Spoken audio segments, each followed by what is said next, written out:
to this, the May monthly update. For those of you that have seen the last two videos on the building of the Vicar's garden, you may wonder whether I've had time to do anything else, but I have. I've had other things that I've been doing. In this update, I'll be showing you a project I'm just about to start when I can build myself up to actually start doing it. Also, a section which I hadn't originally intended to video for reasons that I'll explain, on the building of a coaling stage. And at the end you'll see where the coaling stage sits on the layout. Before I go any further, can I thank everybody for their responses to the last update when I was talking about the churchyard and what needs to be done in the churchyard. A range of opinions from yes, put more graves in, to no, don't touch it, it looks fine. My conclusion, I think, I'm really grateful for all the comments, it's been very helpful. I've bought from P&D models, not PD models this time, P&D models, some more gravestones which are a slightly different shape. I won't necessarily use all of them, but some of them are the slab type, which was a particular suggestion which I liked, and also some benches which I think set around, and I've got a feeling just a few more things will make the difference. And I may put another tree or two in the churchyard, but I want to see on that, because again it is the thing, when it's lifted off the layout I don't want too many things standing proud in areas that might get clobbered. Also, welcome to all the new subscribers. When I did the last update, I think I was just below 800 subscribers. When I last checked, I had about 658, I think, 858. Really, really grateful for you subscribing, and to all of you that have been subscribing for longer too. It's really nice to know there's people out there that enjoy watching the layout grow along with me. One other thing that I've been doing, which I'm not going to go into too much detail in this introduction, which I used actually, it's this wonderful little gizmo, which is a gimbal in which you put your iPhone and which keeps it wonderfully balanced and means you don't get jerky images, at least that's the idea. And I used this for the closing sequence of the last video and was really quite pleased with some of the results. But when I've got more confidence with this thing, I may include a brief review of this for those of you. It costs about 120 quid. But I'm already getting some really quite pleasing results with it, so I'll talk about that perhaps in another update. So let's get on with the video. This is a bit longer than I was aiming for at 20 minutes. I think this is up nearer 30 by the time it's all finished and all the bits in. But there's some nice, I hope, because I've yet to edit it, shots of trains running which has extended it a bit. So on with the update, and I'll speak to you again in just a moment. Okay, in this section I just want to talk about a project which I'm slowly building myself up to do, and also to actually talk about a problem that I had in running the other one of this engine that I have, the one that I've had for quite a while, which is Benjamin's Button. It's an A2. The running number is 60537. I've decided that inevitably I'm going to need more of one type of engine if this layout is to look sensible. You can't just have one of a type of engine. But my needs are very specific, that they're either in one of the big four liveries or they're in early BR Crest, which you can see on the, if I come in a little more to the, oops, just remember I can't do it that way. There you go. The early crest that's sitting on the tender. And so at some point I'm going to have to grasp the nettle of changing running numbers on engines.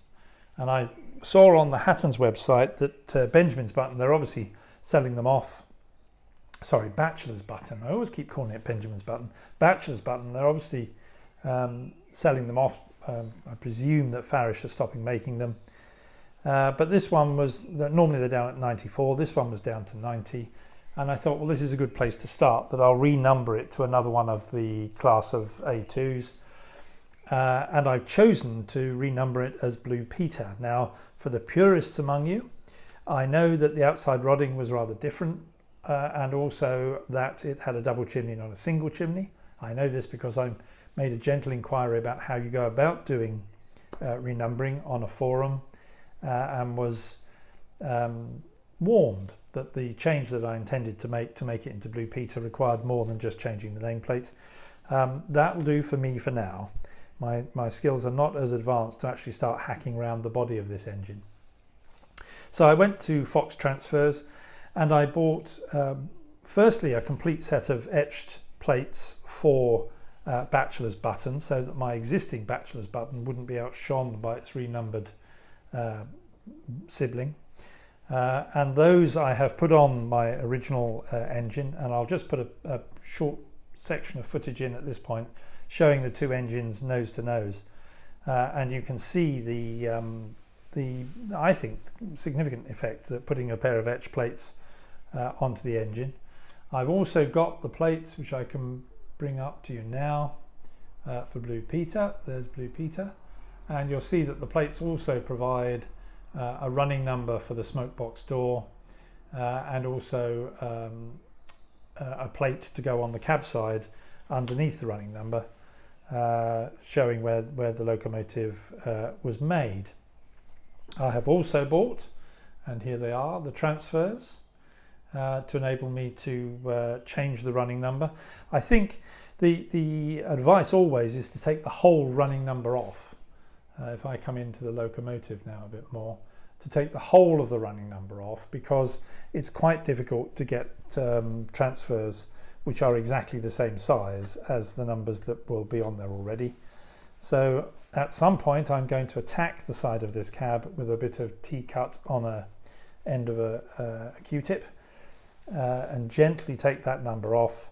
I then, as I understand it, need to just put some gloss varnish, because the decals prefer to go onto a gloss surface, put the numbers on and then matte varnish over the whole thing, and hopefully it won't look as though I've attacked it with a mallet. So we'll see when I can build myself up to actually attack this beautiful engine with a piece of T-cut, whether by the end of June, for the June update, I've completed that piece of work. This is one of those things where I think, well, I'll have a go at doing that, and then I think, oh, well, maybe not. I'll read a bit more about it before I have a go. Whilst I'm doing this, I do want to give a shout out for Bob Russell at BR Lines. The original engine of this had started to struggle in one particular part on the layout, and it's a part of the layout where the castles, which I have, also struggle, which is particularly anti-clockwise as it comes round the curve to come out of the tunnel and enter Weathertop Station on the right hand side of the layout. But I'd heard that for the A2 somebody had had a problem with traction, and the solution was to buy more wheel sets with traction tyres on. If I pick this gently up and show you the bottom there, you can see that these ones here have traction tyres, rubber tyres that are set into a groove that helps adhesion. And you can replace the other wheel sets with more with traction tyres on. And BR Lines, as many of you will know, sells spares. And so I went to him and said, oh, can you sell me 3 sets of traction tyres? Because I've got this problem and that will help with the adhesion. And it would have been very easy for him just to sell me that, what I wanted, because that's what I'd gone and asked. Instead, he came back with really sound advice, which was find the reason why it's slipping. Because Benjamin Batchelor's button ought to be able to take 8 to 10 coaches comfortably. And if it's struggling, you've got a problem and you need to solve the problem. I actually took the time to get my spirit level out and take a look about why there was a problem.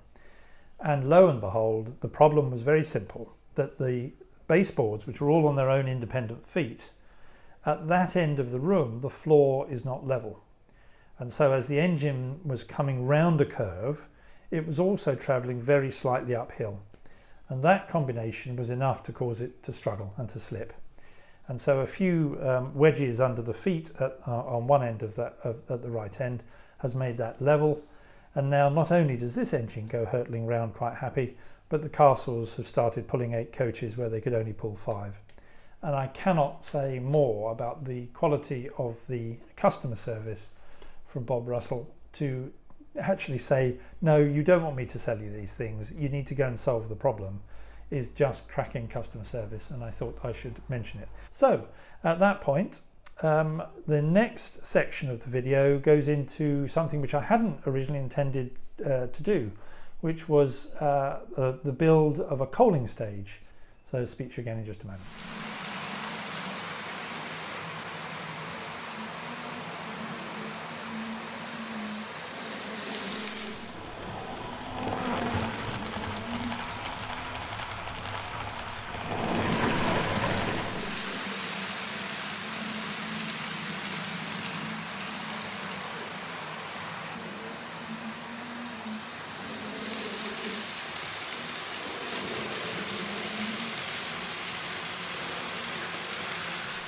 As I said in the opening, I hadn't originally intended to do any recording around the building of this kit from Mill Lane Sidings. I'll put a link in the underneath this video to their website, which is mill-lane-sidings.co.uk. If you're wondering what it actually looks like finished, picking up from the website, I think you can see those there. Those are images that are on the website, which I've printed off on 3 separate pieces of paper and then take them all onto one, because it's incredibly useful as you're doing the build to be able to refer back to this occasionally just to check that what you're doing is the right thing. I've been really impressed with the kit, and as I was in the process of building it, there were just 1 or 2 pointers I thought for those N-Gage modelers that might be interested in doing this kit that I thought it might help to share, and then also some people might just be interested in seeing the build of the kit. As you can see, if I take just an ordinary plain piece of wood, the kit comes in parts, as you might expect a kit to do, and the pieces on here have just had their first coat of the relevant colour paint. So the thing for this morning is to give them a second coat of paint before I start sticking anything together. It's very thin wood. They say stick it together with PVA. I've been using the rocket card glue, and I think that works probably just as well. Some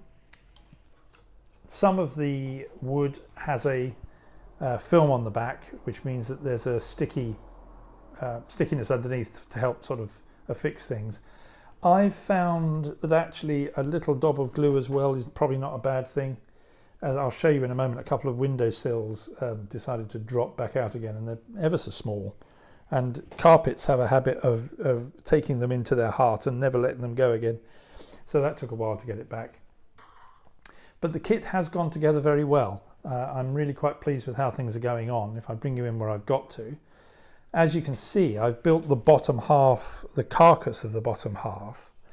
And the way the kit works here, let me just show you inside first of all. There's a wooden carcass, but the external wall, if I bring that in a bit, you can, yes, there you can see that that's got a brick covering on it, which is done by means of a kind of brick plastic card. This is an on-off cut, which has a sticky back. And essentially there are various sections on here with gaps that allow, that's better. So those are 2 separate sections that were put on and stuck in. The outside here is all one piece, and that leaves gaps for the brickwork to go in, which are also on, which come from this sprue here, and that similarly has got a sticky back.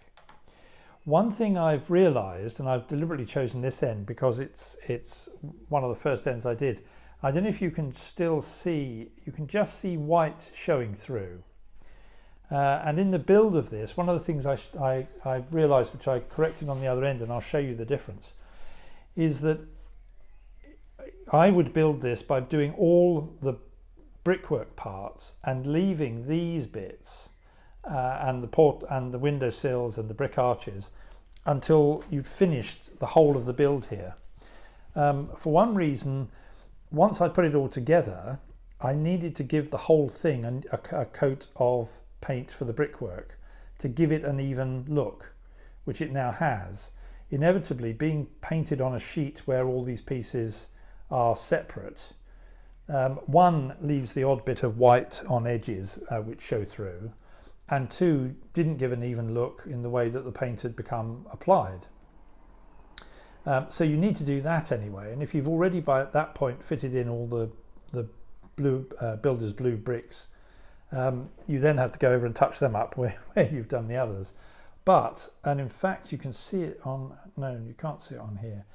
What I also was able to do, because these parts hadn't been fitted at that point, was to go through, actually no, this is a good one to show you, was to go through and in the gaps where the blue bricks hadn't yet been fitted, to paint them brown, so there's no white showing through on the carcass. And you can see actually with that arch, which hasn't yet got anything in, that's now painted the brick colour, so you don't get that slight white look I think I'll get rid of that because this is all going to have to be weathered down with coal and dust and stuff. We might get rid of that with some weathering powders, I suspect. The other thing is internally, that at the back there is where the coal wagons go in. So it's got to be painted black, otherwise it would look rather odd. But I think also inside here needs, or at least the back wall and the side walls need to be painted black, which I'll be doing shortly. Because otherwise, when you look through the windows that'll be here, all you'll see inside is a white carcass. And I can't believe it, that's all going to be pretty dark, because in the original, this bit here is where the coal wagons come in at the back. The coal is then shoveled forward into trolleys, which are pushed up to the end and pushed over into the engines. And you'll see that as I complete the work, because I've got some very sweet little trolleys and some track to be laid in there to give the effect of how the coal is moved from big coal wagons, shoveled out into smaller coal wagons, which are then tipped up to the end and pitched into the waiting tender below. So the things for this morning is to get on and do the second coat of the painting, to give that a painting of black inside, and then it is to build the water tank which sits above the coal stage. If I come back here, this is the bit now that I'm going to be building to sit on top. Well, I build that first, and then presumably I fit the doors and all the rest of it, because I haven't read the instructions that far yet. So I'll come back when I've completed the next stage, and you'll see where we've got to.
Here we are one day on from the last section, and as you can see, I've made up the water tank. I'll just bring that back a bit closer to the camera.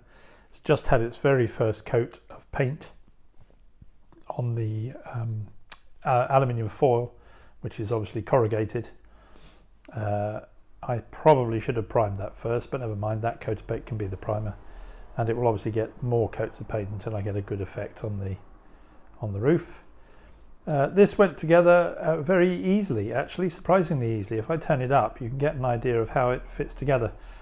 There are cross pieces that go in here and smaller sections that slot in between to brace everything together.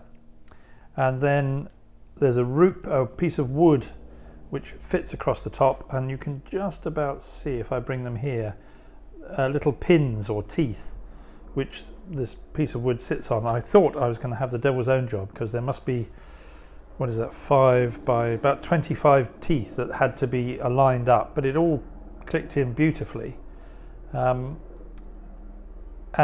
these sections obviously fit over the top, and there is our water tank, and all I've got to do now is finish painting it. And there's two little pipes that go on the top, which are air vents, and that is in the process. Ooh, excuse me a moment. This got painted. This is a piece of white piping that they give you to cut your 2 air vents off, and probably also to provide a post for a sign, which I may or may not use. So that's painted up and done. The things you can see in front of you are 2 white metal stairs, set flights of stairs, which are cut to create the stairs up the side of the coaling stage, and you'll see those in a minute. And here, if I just gently pick it up because it's drying, just to bring it into focus. Will you come into focus? There you are. There is one of the little trolleys that I was talking to you about. Oops, come into focus. There you go. Which are rather sweet little things. So they're waiting to be done. And then finally, this has just been painted, which is the rail for the trolleys to sit on. And there I've just painted the sleepers and left the rail clear, and that I think will do us fine. The next thing strictly is to make the stairs, but those things need to dry. The next thing will be to finish this building off, which is what I'm going to move on to put all the windows in, and then to put a roof on, which sits on top of here between this and that. When these two go together, you'll see there's a gap there again. Now, strictly speaking, I'm supposed to put things underneath here which fill that gap, so that when this sits on, the things go round the outside and everybody's happy. And we've got the RAF flying in, never mind. But I'm wary of doing that because I'm not sure the pieces that I've got will necessarily fill the gap, and I don't want that white showing through.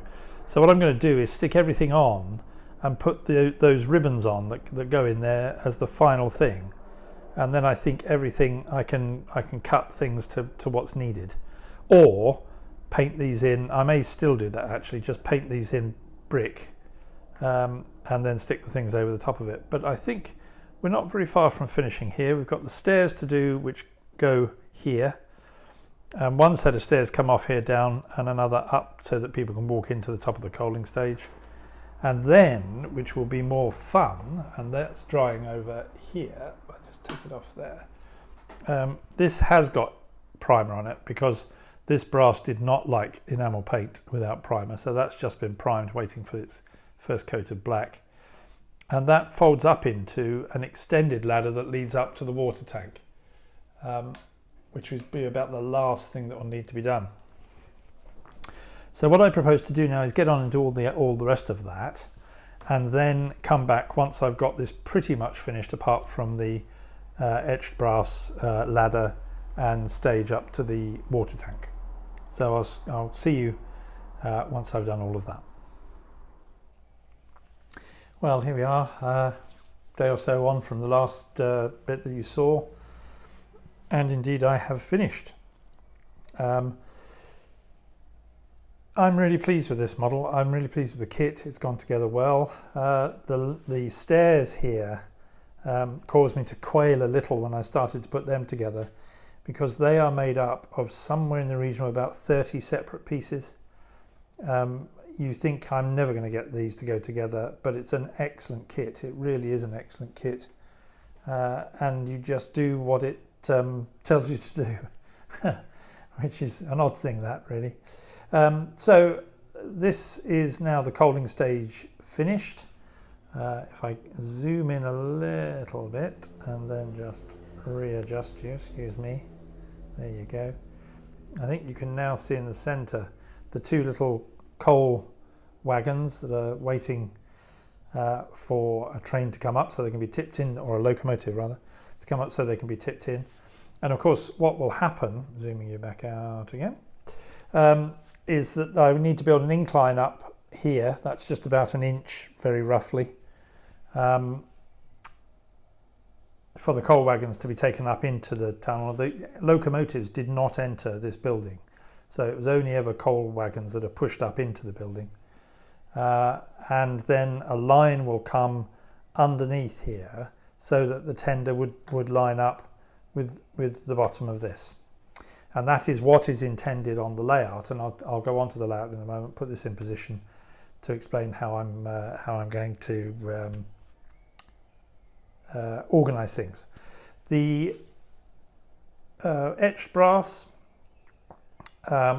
did come out, as you can see. It's a ladder. I'm going to make my mind up whether I actually put that on once I come to have it permanently on the layout. It's very, very fine, and I can see if it sits on the layout a while, particularly when I'm going to be doing scenic work, it's going to get biffed. So I think that may well get stuck on right at the last moment.